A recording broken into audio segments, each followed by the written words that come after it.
Hello and welcome to another episode of Sports in Season 7, episode number 15. Andy, tonight's the Sports Edition. How are you? Sports edition. We are in it, getting deep in the high school tournament season here in Minnesota. Baseball is Well, spring training is started. It's February 16th. We've just finished Valentine's Day today, federal holiday, President's Day, but we still work. We didn't have the day off at the studio. No, but we did pay everybody time and a half for being here, though, today. Yeah, the payroll took a hit, but we're here. Lots going on with the sports. March Madness is I don't want to say it's in full swing, but it's in swing. But we're really just halfway through February here. State of Minnesota, one of the best for March Madness as we get going with girls state hockey. Lots going on here. So let's start off with the trivia question, Andy. Go ahead. And we'll get right into the sports. We got a lot to cover here today on the episode. What member of the U.S. Winter Olympic team in 1980 became famous on this day in 1980? Which Olympic member? Now, it's nothing to do with the U.S. hockey team. Our minds seem to go there first, right? Yep. But let's talk about someone else in 1980. The Winter Olympics became a household name as of really tonight in 1980, going back. We'll get the answer at the end of the episode. It's a male. It's a USA figure. It's U.S. Okay, all right. And it took place in Lake Placid. So we'll jump into the sports and get back to the trivia at the end. All right. Well, first of all, before we dive into the rah sports, 14 years ago today, lost, in my opinion, my favorite, probably one of the greatest players of the 80s. Gary Carter passed away this day in 2012. So great career he had. We've talked about him in the past. Never really done a special episode on his career because that would be just too one-sided. I couldn't do it without being too biased on it. So, yeah, Gary Carter, one of the best. Yep. All right, here we go. Girls hockey.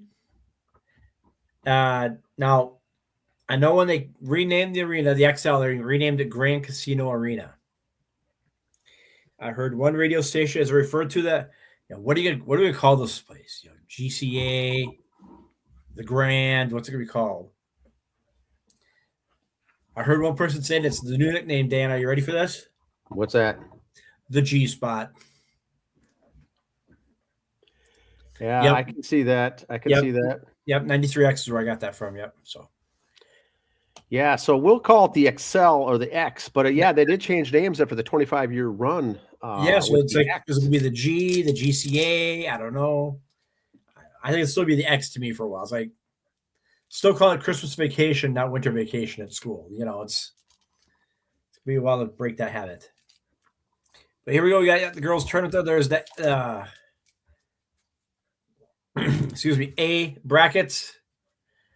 And your B brackets, or double A, I should say. I'm sorry, double A and A brackets. Starting this week, follow our social medias for the scores and the highlights as those games move on. Bemidji, as you see there in the double A, plays Edina in that first round, so that's kind of where our homerish is for us two here. See how that goes.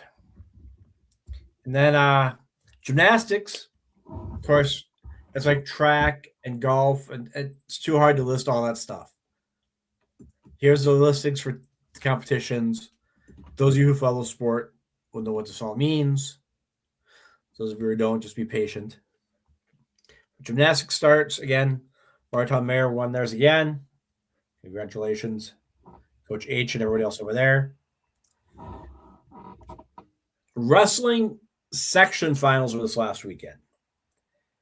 Now, Dan, I need your opinion on this. I know you're kind of a high school wrestling guy, so try to be impartial here. Yes. I think high school wrestling sections are more exciting than state. Kind of like some small basketball conferences their conference tournament means more than the national tournament. Yes. The excitement wise, the fan wise, that's what I'm getting at. Not, so here we go with our section finalists in double A's. One double A Simile, the number 1 seed over the number 2 Cass in Mountainville. And then in 2 double A, we're going to have a new champ this year. Scott West and New Prague. Scott West wins on the criteria points. Scott West beat Watertown Mayor before that, then New Prague. Dan, can you explain criteria points a little bit, please? Yes. So the criteria is there's no overtime in team dual meet wrestling. There's no overtime. So you do the 13 or 12, I think it's 12 weights now, you do them and you're done. And then whoever's got the most points wins. If it's tied, then I think there's 6 criteria that they just go down the list, and they're basically tiebreakers. They're tiebreakers. So if you're tied, you go to criteria number 1 of the 13 matches. What team won more? And Scott West had 7, and New Prague had 6. So the points were 25-25, but Scott West had more matches won, so you don't go to the following subsequent criteria. The next one is number of most pins. Yeah. So they won it on that alone. So the score goes, sometimes they put it 26-25, sometimes they say 25-25, and they won on criteria points. Very exciting. Shootout in hockey, yeah. It's very exciting. Now a shootout in hockey is taking place on the ice. Wrestling, the mat is done, the match is done. It's taking place now basically at the press box or at the scorer's table. I'm sorry, what I meant by the shootout is meaning how sometimes they list as 2-2 shootout victory or 3-2. Oh yeah, that's different how they do it. And in the regular season, I think you can just have ties, so they don't have this except just in the postseason, in the playoffs. So now you get this. It's very rare to have, but I do have some commentary, Andy, on this. I'll just go shortly, but you may have some input on this as well. Watertown Mayor was in this section and did so well the last few years, getting to this section and knocking off and going to state. Them and kind of Scott West were back and forth for the last few years. Watertown Mayor graduated some guys. They came in a little weaker this year. Scott West, the same, little weaker. And the New Prague came back in after playing 2 seasons up at AAA wrestling. They were up in the big schools with AAA. They came back down. They were, in my mind, a pretty heavy favorite to win the section. If not them, it would have been Watertown Mayor.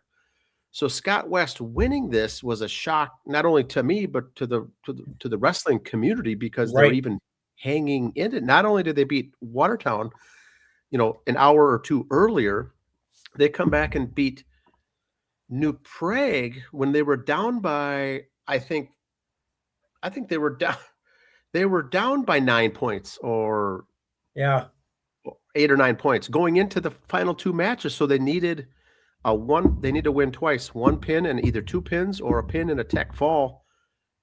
And they got 2 pins and they tied it, a big shocker. And so I don't know what happened there. I still haven't found out. New Prague did have a medical event with their biggest guy, their heavyweight, who was, I think, odds-on favorite to win that match.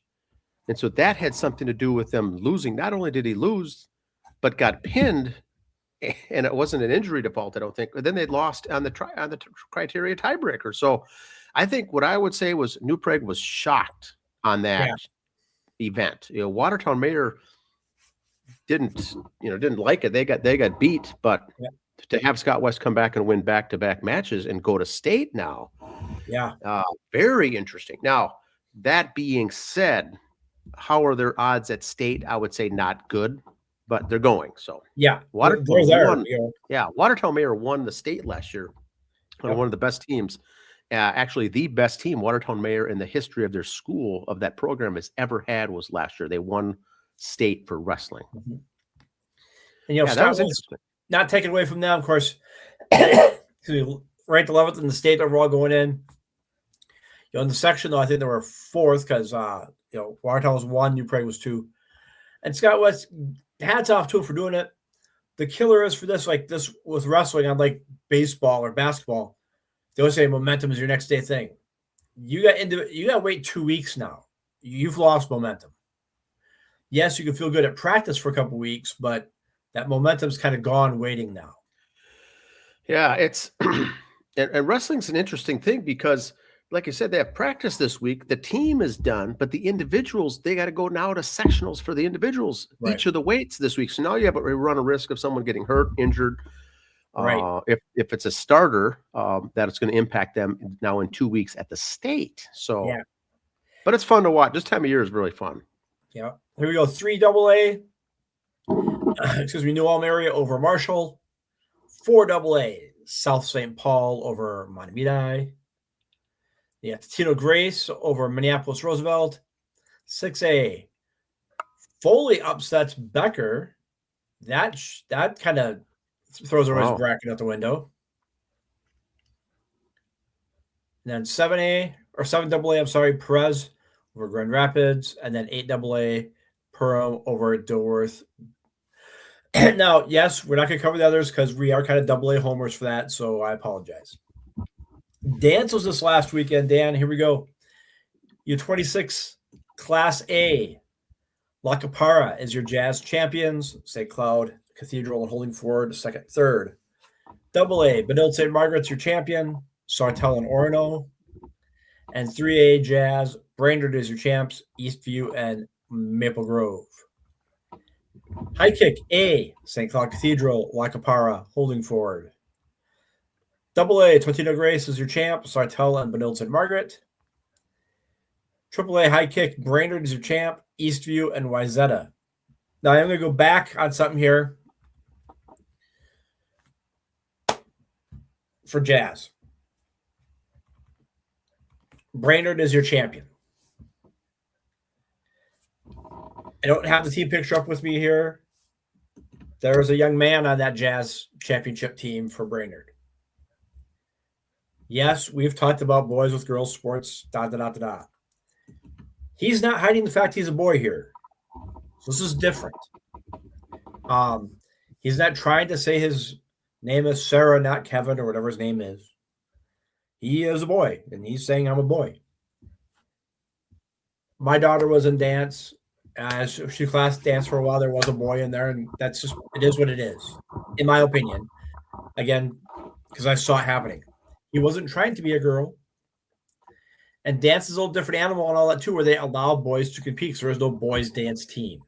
So it's like, I couldn't make the boy team, I'll be on the girl team. That didn't happen either. Just, I mean, you look at college cheerleading, there's boys and girls there. You know, competitions now, they're going to have that be a competition that's mixed. I really have no problem with this because this is really one where it's, the girls are like, yeah, the boys on our team, great. But, you know, dude, you're changing down in the janitor's closet down the hall, you know, or he's in a separate room. There's none of this. He changes with them. They all know they're off separate. Again, that's the other reason why I think I'm okay with it. He knows he's a boy. They all know they're girls, and they all know they got to change separate. He's not trying to pull a fast one. He's not taking someone else's spot. So if you want to say I'm talking out both sides of my mouth on this topic, you have the right to say that. You're wrong, but you have the right to say that. So just wanted to clear that up so you know where I stand on it. I think Dan's probably pretty close to the same topic on me on that, but Yep. Oh yeah, exactly the same. It's just dance and jazz. It's different. There are some rules for that, but you said it best. He is who he is. That Brainerd team is very good in dance, always has been, and proud accomplishment for that group. The entire team, and whatever gender you are, whatever, it's a hats off. But you're not. The dude's not out there hiding something. It doesn't have a different name. You know, we saw that with the girls softball in the spring last year, where the state got to the state and won because it was a dude pitching. That's where it's now an impact changes because of the gender. And he didn't come on saying he was a dude as a pitcher. He's trying to say he was a girl and all this other stuff. That's again where the difference is on this. Yeah, the dancer for Brainerd. That's what I'm a boy. I admit it. I'm a boy. I want to sign up. I want to play, and sounds good. Here's the roster spot for you. Good luck, and no problem with that. And I think that's the right call. Here we go. We'll go to the professional sports now, or non-high school sports. NASCAR yesterday, Tyler Reddick. Congratulations to the number 45. First Daytona win for his career. He led the last lap, and that's it. There was a nice big crash coming in. My favorite, Chase Elliott, was involved in that crash. He was knocked out. But the big story on this one, of course, because of who you are, team owner Michael Jordan gets his first. Yes, that Michael Jordan. He owns part of the 23XI team with Denny Hamlin. So this is Jordan's first win. Yeah, so there's Jordan lifting the trophy. Everyone says, oh, well, okay, stop right there. The owner's always there holding the trophy. Just you never see that picture. It's always just the driver. It's Brad Keselowski. It's Denny Hamlin. It's Chase Elliott. Whoever, the big name. Jordan's a little bigger name than Tyler Reddick here. It's a media thing. I'm over it too. And also tomorrow, happy birthday to Mr. Jordan. So a nice present for him. Major League Baseball is going to start enforcing the rule about coacher's box. Staying in that.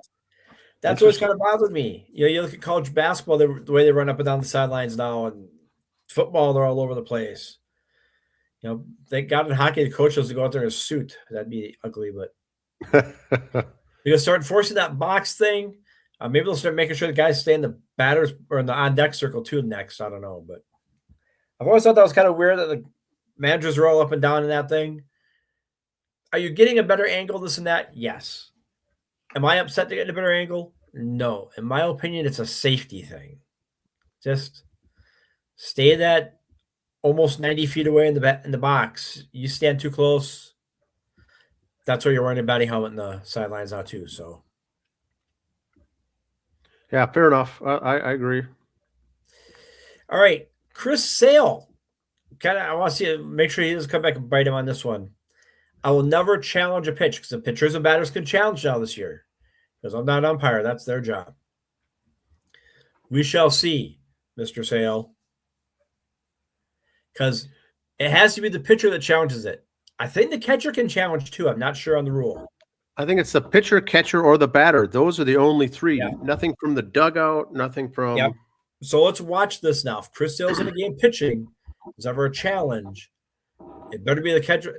And because if he does challenge one, he's got the right to do it.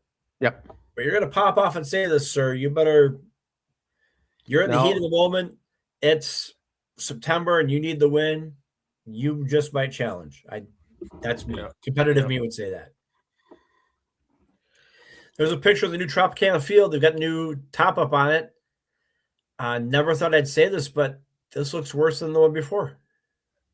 Yeah, I saw some comments when they got this done, and it was all negative. But, they've never had a good field to begin with. I think the timing here is what was most important as far as them after the hurricane getting this back up and done. It doesn't look pretty. It's not good at all. It's a pure Band-Aid on a broken leg. Yeah, it is. Yes, it just does not look good. Sad. They want, to build a new stadium and retractable roof and all this, but right now they just said, look, we got to let's do the Band-Aid, let's fix it. Man, it's not good. Injury report. This is on all of Major League Baseball.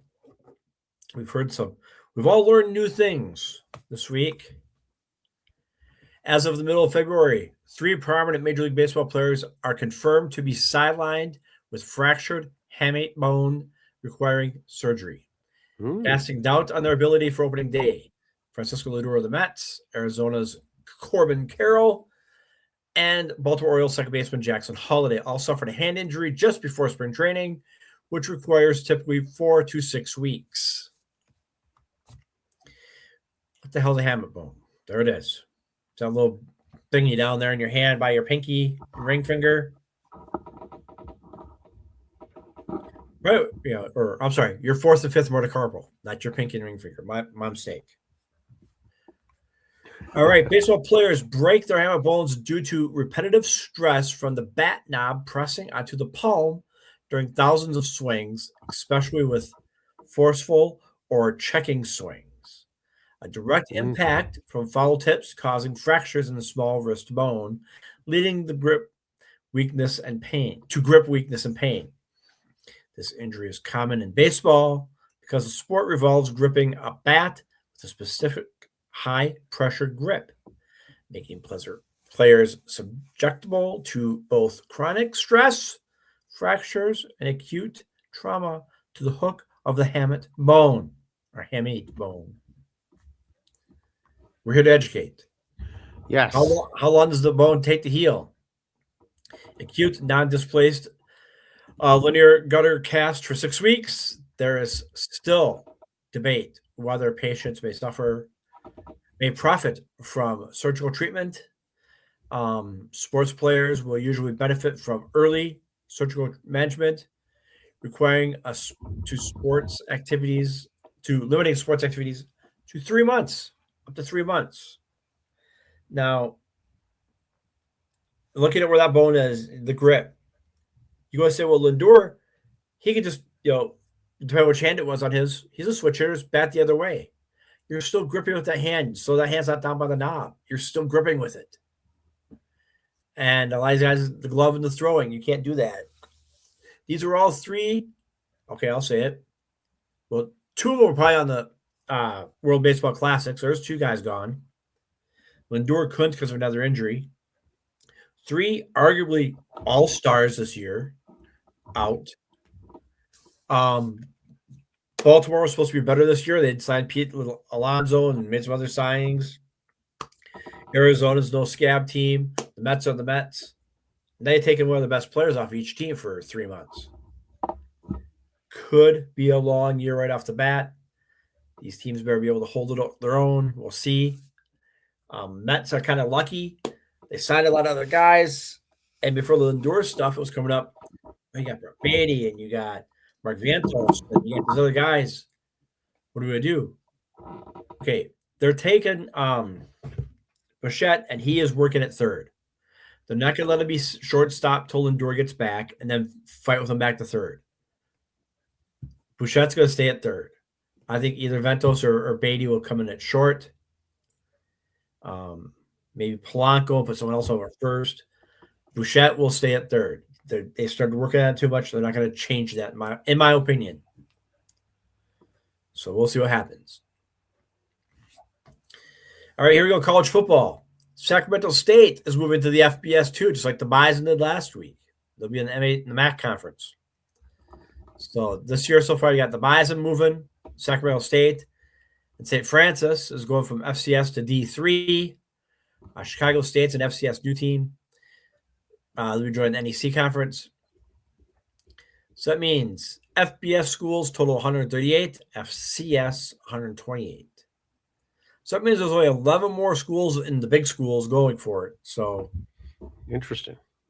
265 college football programs. Now, there's a sidebar on something here on this topic. I don't have a graphic for it. I'll come back to it later, but we'll come back to this later. Just keep that in your mind, in your mind's eyes.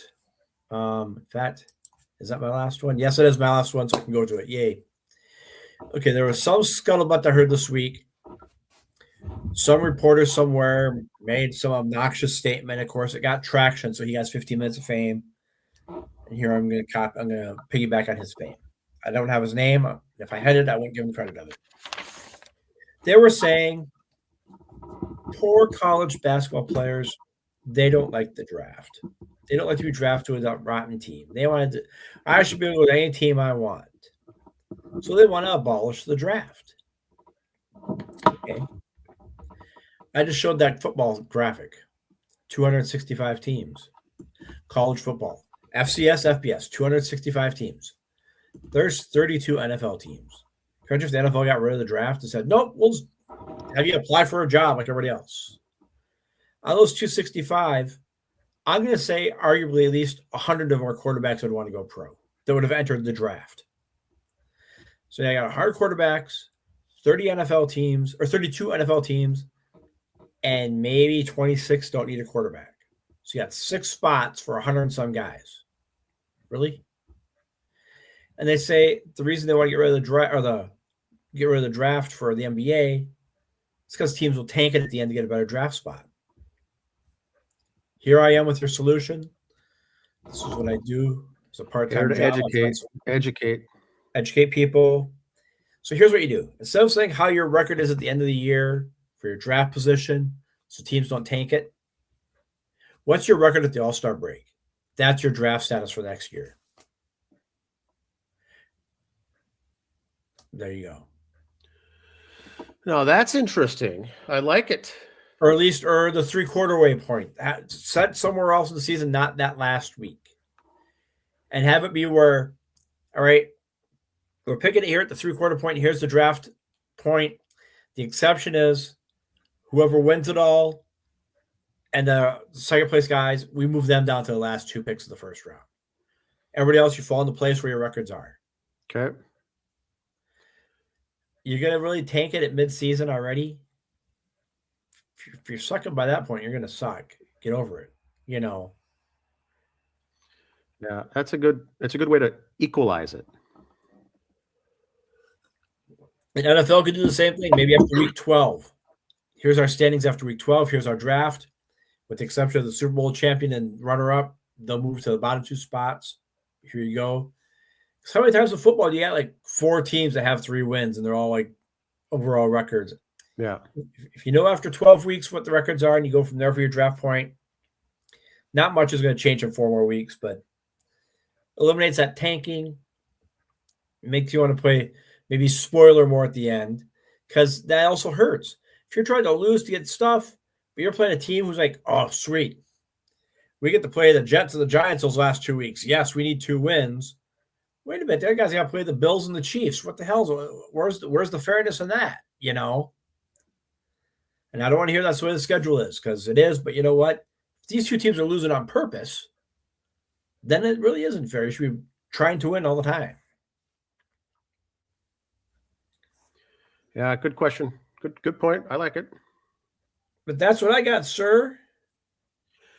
Now, Andy, you brought up this earlier, the Major League Baseball starting this season, pitchers, catchers, and hitters can argue or call the challenge flag, throw the challenge flag, if you will, in a live game. So they're going to bring that in nowadays. So what I like about that is, fair enough, they've tried it in the minors. You go ahead and use that because they're using the automated ball strike deal.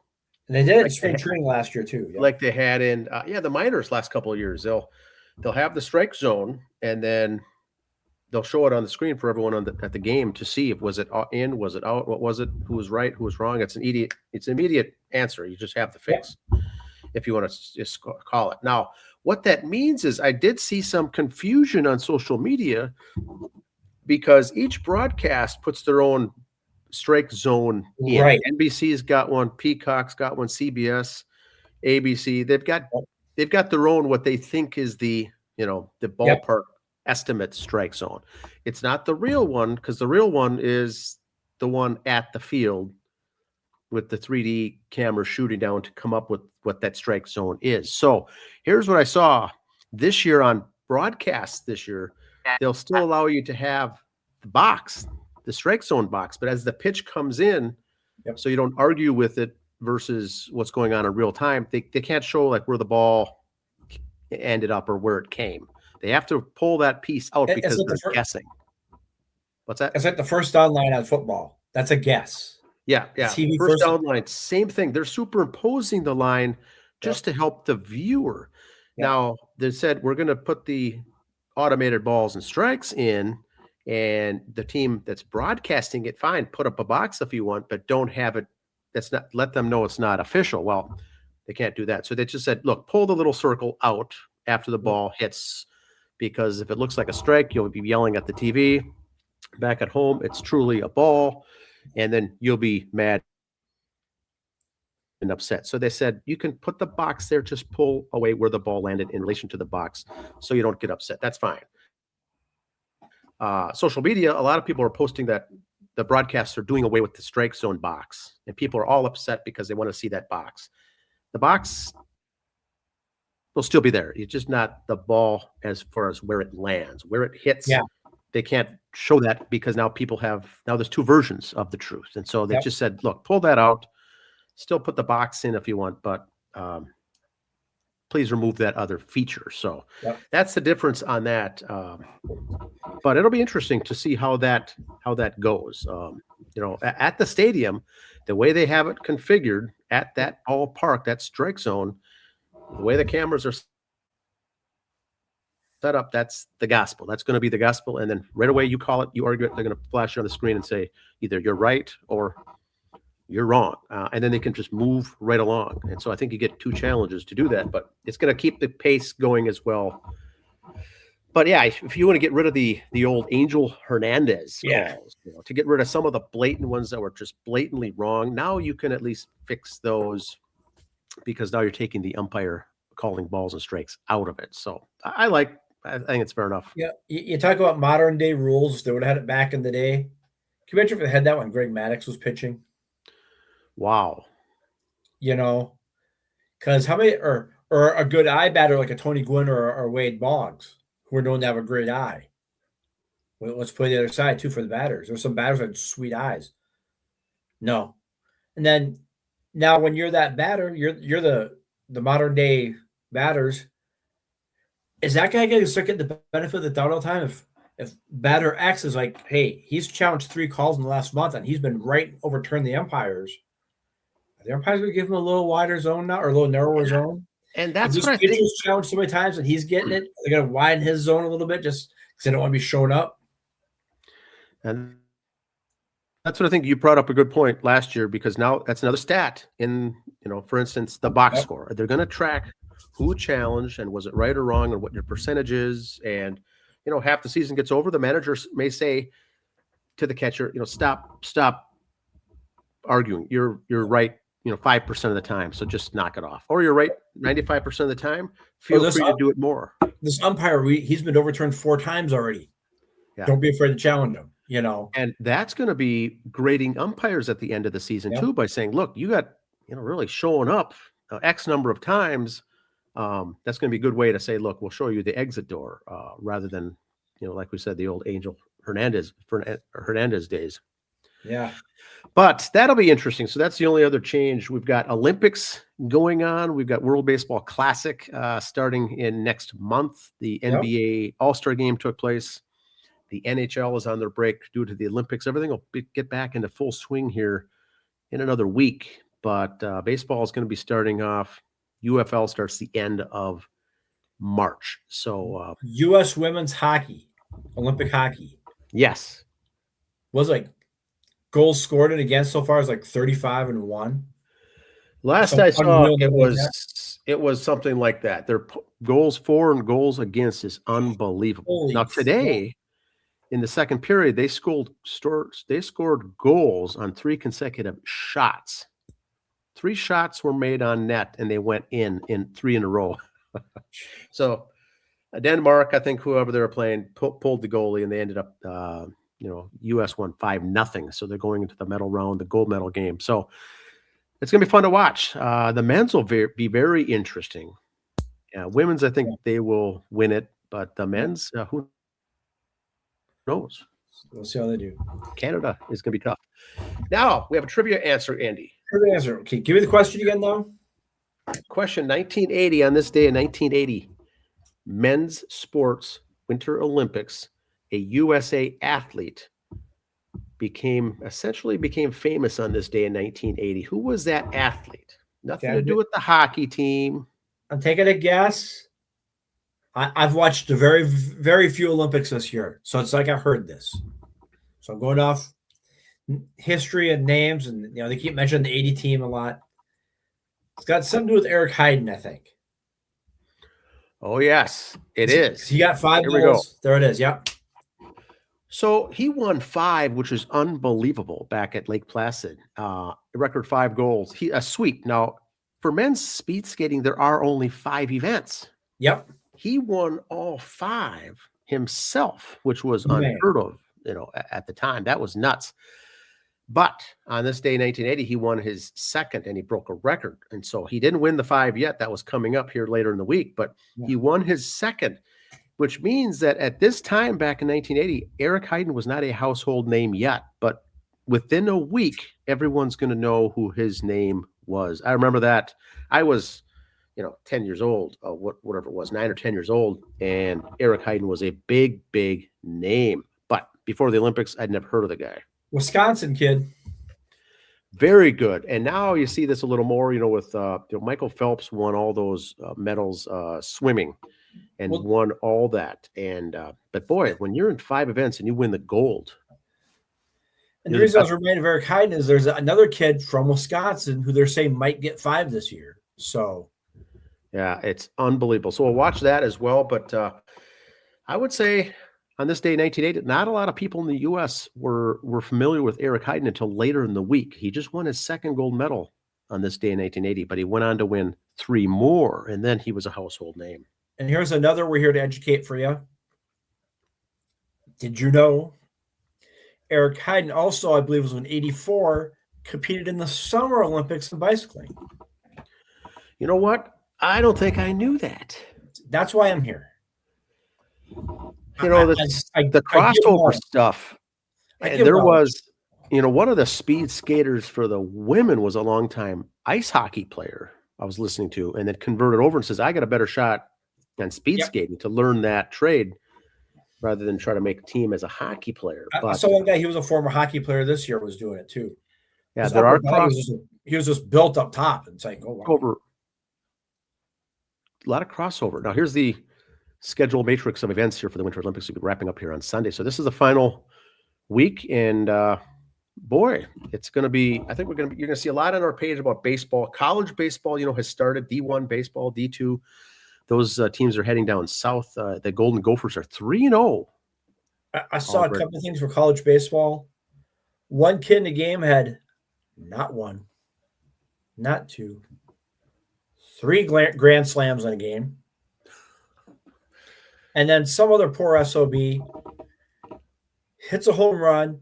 I saw it. Grace is celebrating, comes on after first and snapped his leg. Oh, he snapped his ankle celebrating. Now, we always like to have a good time here on the show as far as making things that are appropriate in the game.